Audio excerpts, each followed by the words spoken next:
Hello, welcome student BSc first year के लिए एक और जो एसिम्पटोट का जो तीसरा मेथड है वो आपको बताता हूँ। इसको बोलते हैं अपन एम एंड सी मेथड। ठीक है, एम एंड सी मेथड। इसको एम एंड सी मेथड इसीलिए बोलते हैं कि जो अनंत स्पर्शी होती है वो टेंजेंट से दी जाती है। ये बाई बराबर एम एक्स प्लस सी, बेसिक फॉर्मूला है टेंजेंट का, तो बाई बराबर एम एक्स प्लस सी, इसके लिए इसको एम एंड सी मेथड बोलते हैं। और वक्र का समीकरण अगर कितनी घात का है, मतलब 3 ऑर्डर का है, 2 ऑर्डर का है, 1 डिग्री ऑर्डर का है, कितनी ऑर्डर का है, तो जितनी उसकी अधिकतम घात होगी वो उतनी ही उसके अनस्पर्शी के इक्वेशन होंगे। जैसे वक्र कोई 3 घात का वक्र है, ठीक है, अगर कोई वक्र 3 घात का है तो उसके अनस्पर्शी 3 होंगे। जैसे ठीक, वक्र की घात जितनी है उतनी उसकी अनस्पर्शी होती है। देखो वक्र की 3 घात के लिए एक जो अनस्पर्शी 1 होगी वो ऐसे होगी, बाई बराबर m1x प्लस c1। अनस्पर्शी सेकंड होगी बाई 2 बाई बराबर m2x प्लस c2। अनस्पर्शी थर्ड होगी बाई बराबर m3x प्लस c3। तो अब यहाँ पर m1 और c1, m2 c2 और m3 c3 की वैल्यू हमको फाइंड करेंगे। तो क्वेश्चन के माध्यम से आपको समझ में आएगा। क्वेश्चन देखते हैं। ये वक्र का समीकरण दे रखा है y cube minus 3x y square minus x square y plus 3x y minus 3x square plus 10x y minus 3 y square minus 10x minus 10 y plus 7 बराबर 0। ये वक्र का इक्वेशन है। अब इसमें देखते हैं अपन 3 डिग्री टर्म कौन सा है, 2 डिग्री टर्म कौन सा है, इसको मैंने अलग अलग डिवाइड कर लेते हैं। मतलब देखो यहाँ से वाई क्यू ये 3 डिग्री में, ये 3 डिग्री, ये 3 डिग्री, यहाँ तक ये 3 डिग्री हो गया, तो इसको मैंने अंडरलाइन कर लिया, आपको ध्यान रहेगा ये 3 डिग्री टर्म है। और ऐसे ही ये मैंने मान लिया सेकंड ऑर्डर टर्म, ठीक है, सेकंड डिग्री टर्म का, और ये 1 डिग्री टर्म का है। ठीक है, अब करेंगे क्या, फॉर 3 डिग्री टर्म हमको 3 डिग्री टर्म फाइंड करना है। तो पुट x बराबर 1 रखो 3 डिग्री टर्म में, जो भी 3 डिग्री टर्म है उसमें x बराबर 1 रखो एंड y बराबर m रखो। तो क्या फाइंड होगा, m3 बराबर, देखो y बराबर m रखना है तो m Q minus 3 into x बराबर क्या रखना है 1, y बराबर कितना रखना है m, तो m Q minus 3m square minus m plus 3 ये आएगा। अगेन सेकंड ऑर्डर टर्म में, ये सेकंड डिग्री टर्म है, सेकंड डिग्री टर्म में भी हमको x बराबर 1 और y बराबर m रखेंगे तो 5 m आएगा। 2 सही है, मतलब 2 डिग्री टर्म के लिए 5 बराबर माइनस का 3 plus 10m minus 3m square. और लास्ट 1 डिग्री टर्म में भी हम y बराबर m रखेंगे और x बराबर 1 रख लेंगे, तो 5 बराबर माइनस का 10 माइनस 10m। ये ठीक है, ये 3 इक्वेशन हमारे पास आ चुके हैं। अब हमको देखना है जो नाउ पुट 5 बराबर 0, जो हाईएस्ट वैल्यू, जो हाईएस्ट डिग्री टर्म है उसको 0 के बराबर रखो। हाईएस्ट डिग्री टर्म जो भी है उसको 0 के बराबर रखते हैं। ठीक है, तो 5 हाईएस्ट डिग्री टर्म बराबर 0 रखा हमने, तो 5 हमारा ये था, ये तो ऊपर लिखा है हमारा m क्यू माइनस 3m उसके माइनस m प्लस 3 बराबर 0 के बराबर रखा। और यहाँ से m स्क्वायर कॉमन किया तो यहाँ पे 1m बचा, माइनस यहाँ पर m स्क्वायर कॉमन किया तो 3 बचा, और यहाँ पे माइनस 1 कॉमन लेंगे तो यहाँ पर m बचा और यहाँ पर माइनस का 3, तो ये बचा हमारा। ठीक है, अब इसमें से m स्क्वायर माइनस 1 एक कर लिया, m स्क्वायर माइनस 1 और m माइनस 3 कॉमन किया तो m माइनस 3 बराबर 0।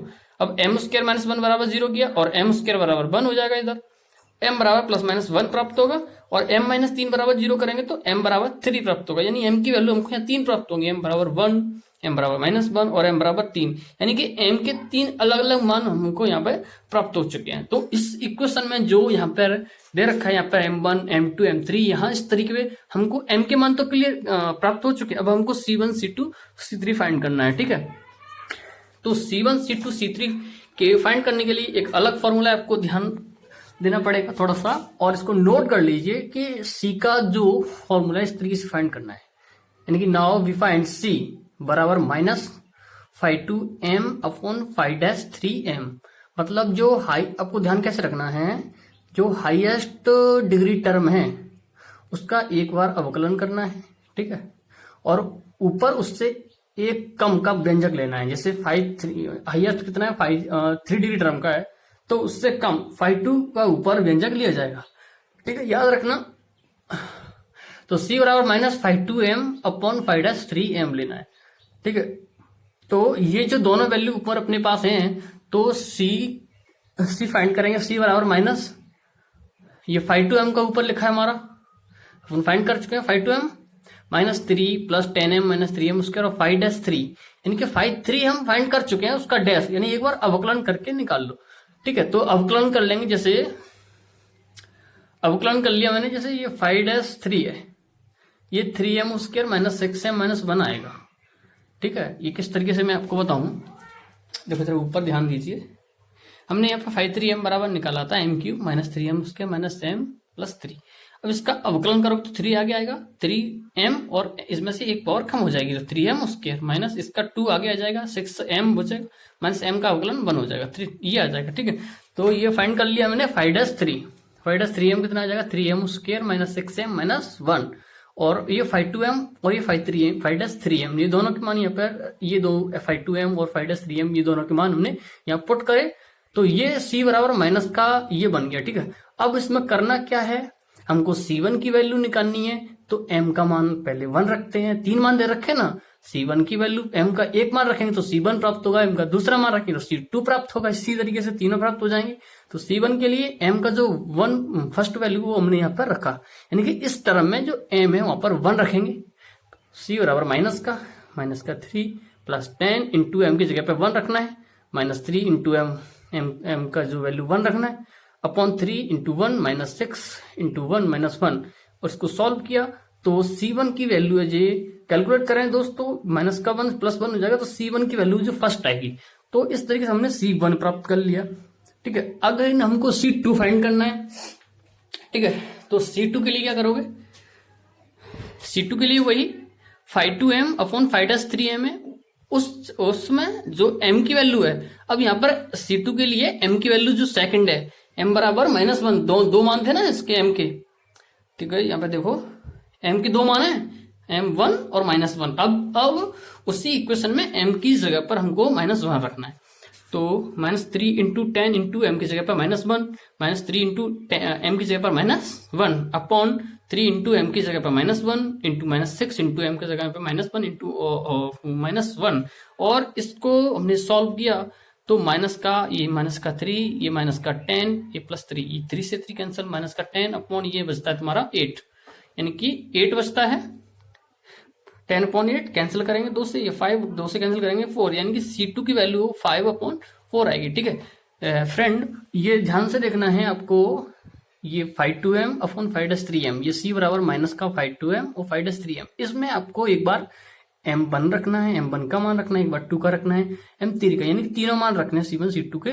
तो सेकंड में C2 के लिए मैंने यहाँ पर m की जगह पर -1 ही रखा है, तो C2 का मान प्राप्त हुआ। तो कितना आया था, C2 बराबर आया था हमारा 5/4। ठीक है, 5.4। अगेन C2 फाइंड कर लिया, अगेन मेरे को m3 मतलब C3 फाइंड करना है, तो C3 फाइंड करने के लिए m का तीसरा मान, m की वैल्यू कितनी थी 3, तो यहाँ पर मेरे को m बराबर 3 रखना पड़ेगा।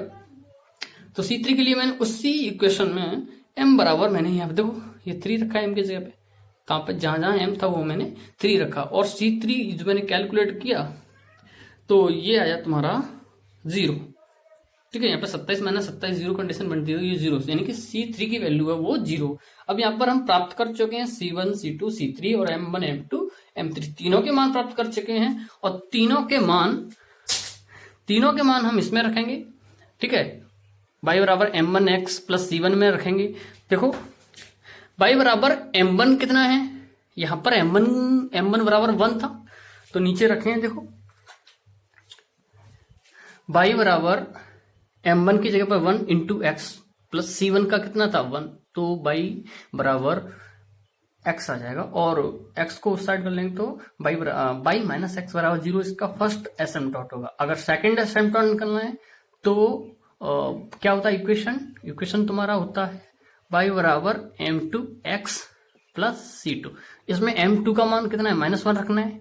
ठीक है, m2 का मान -1, तो यहाँ पे देखो m2 का मान -1 इंटू एक्स प्लस C2 का मान कितना था 5.4, तो यहाँ पे मैंने C2 का मान 5.4 रखा। ठीक है, और अगेन हमको तीसरा फाइंड करना है y बराबर m3x प्लस C3, तो m3 की वैल्यू कितनी थी, m3 की वैल्यू थी हमारी 3 इंटू एक्स, और C3 की वैल्यू वो 0 थी, तो ये तुम्हारा y बराबर 3x इसका एसिम्पटोट होगा, y माइनस 3x बराबर 0 भी लिख सकते हैं। तो आई होप आपको फ्रेंड ये एसिम्पटोट तीनों समझ में आए होंगे। इफ कोई मिस्टेक हो तो कमेंट करके मेरे को बता सकते हो। ठीक है, मैं सॉल्यूशन आपको जरूर बताऊंगा।